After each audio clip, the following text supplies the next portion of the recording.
Estamos aqui no Colégio Ideal Pilares. Eu vou conversar agora um pouquinho com a professora Claudineia. Professora, tudo bem? Tudo bem. Você dá aula para que turma? Pré-1. Pré-1. Então vamos conhecer o pessoal do Pré-1. Rola lá.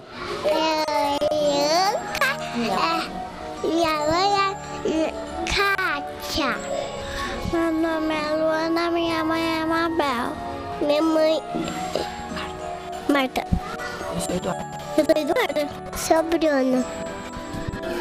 Mamãe te ama.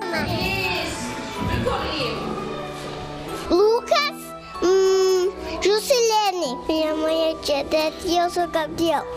José. Minha mãe é Calice. Gabriel. Minha mãe é Tia Márcia.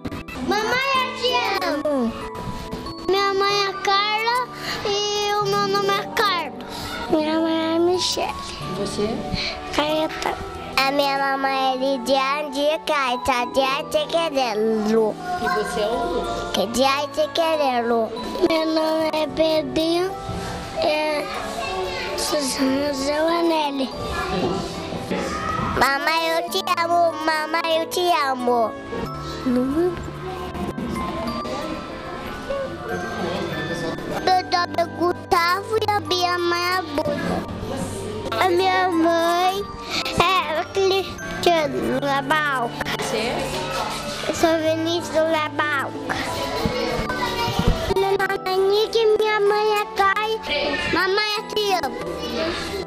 Meu pai te ama. Minha mãe é Nicole. E a mamãe? Leila. Edna. Teu nome? Gabriela. Então, mamãe, diga teu nome e o nome da mamãe. Vai, mamãe. Vai?